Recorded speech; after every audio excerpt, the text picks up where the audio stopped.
Okay, so we did a quick little introduction into benchmarks.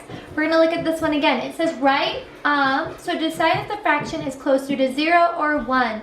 And then on the line it wants you to write if it was closer to 0 or 1. So let's see, 1/4. Wait, this is 1/2. What do I do?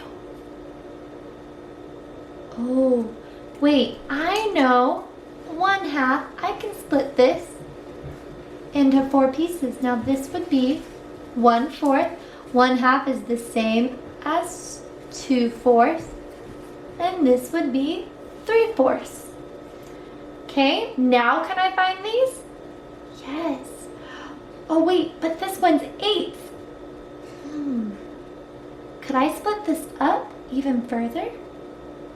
Yeah, you could go split each one in half. And now I have 1, 2, 3, 4, 5, 6, 7, 8 pieces. So you have everything you need to be able to solve these problems. Okay, so 1/4 is right here. Is 1/4 closer to 0 or closer to 1? It is closer to 0. Okay, you're going to do these other two on your own. 4 5/8 and 11/12. And 7/12 and 1/8 and 3/8 and 1/6. You're going to have to do number lines, but we can't use the same one. We're going to have to create own separate ones. Okay, so I'll do 5/8 and 11/12 with you. So I'm going to draw my number line.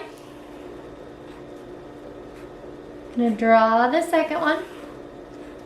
The first one was 5/8, so I need to break this into 8 pieces. So I'm going to start in half, break those in half. Now I have 4.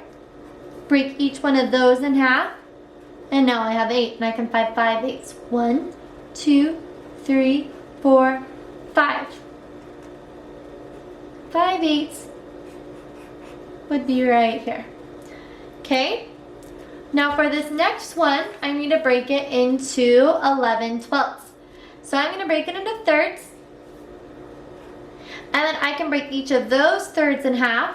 And now I have 1, 2, 3, 4, 5, 6 pieces. And now if I broke those in half, I'd have 1, 2, 3, 4, 5, 6, 7, 8, 9, 10, 11, 12 pieces. So I need to go to 11/12. So I'm going to go 1, 2, 3, 4, 5, 6, 7, 8, 9, 10, 11. It's right here. 11/12. Which one was bigger? You should all be screaming out 11/12. So I'm going to use that sign right there. You're going to want to do the same thing. Create your number lines for these two problems when you do it on your own.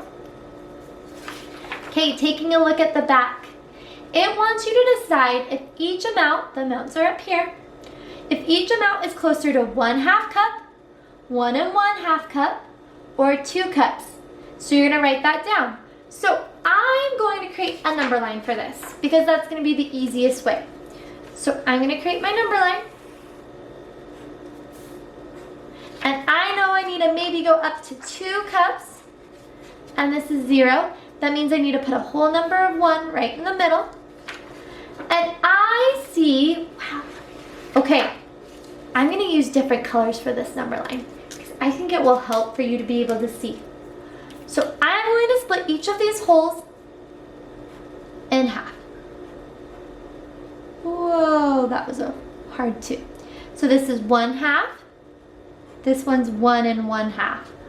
Or I'm going to write this up top, or 5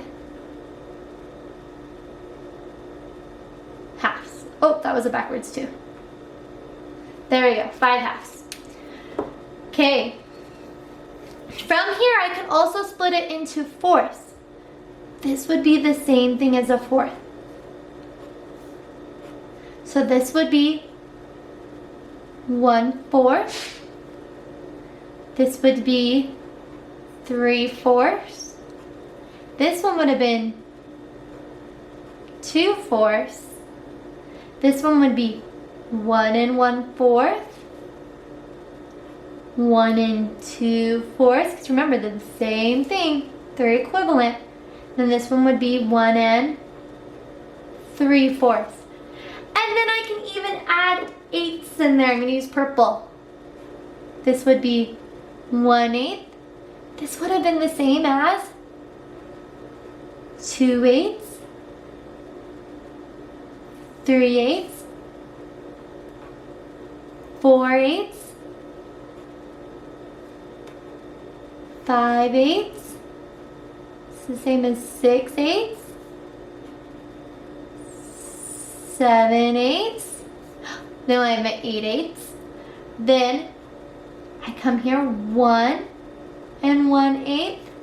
This would be the same as 1 and 2/8. Kind of getting into equivalent fractions right now. This would be the same as 1 and 3/8. Then I'd have 1 and 4/8, all on that same one right here. Okay, then I'd have 1 and 5/8. Then I'd have 1 and 6/8. Then 1 and 7/8. And then this would be the same as 16/8 right there. Okay, so I'm going to use this number line to help me. So I'm going to look at the wheat flour. Wheat flour has 1 and 5/8 cups. So I'm going to find that on here and mark it with yellow. I have 1 and 5/8 cup. Is it going to be closer to 1/2, 1 and 1/2, or 2 cups? Well, 1/2 is right here. 1 and 1/2 is right here. And 2 cups is right here. Is it going to be closest to 1/2? No. It's probably going to be between 1 and 1/2 and 2. Takes me 1 step to get there, 3 steps to get there. So in the end, this one is closer. The wheat flour was closer to 1 and 1/2. Now let's take a look at sugar. Sugar has 1 and 1/8 cup. 1 and 1/8 cup is right here. Okay, so remember, my 3 that I'm looking at are marked with the yellow dot on top. Is it going to be the closest to 2? Probably not. That seems like the furthest. Let's see how many jumps it takes to get to 1/2. 1, 2, 3, 4, 5 jumps to get there. And it takes 1, 2, 3 jumps to get there. So once again, this is closer to 1 and 1/2. You're going to keep doing the same thing for this using the number line that you created. And if you need to come back here to help create your number line, go for it. Okay, the last thing says decide which ingredient represents a greater amount, sugar or water. Well, let's see. We found sugar is 1 and 1/8. Water is 2/6 cups. Which one's gonna be bigger? Well, I see that this one has a hole, so I know sugar is gonna be bigger, and I don't mind if you just circle the amount instead of writing it. That's cool. Okay, you're gonna go through and do that same thing down there for those. I hope that helped using benchmarks. I'll talk to you later, guys.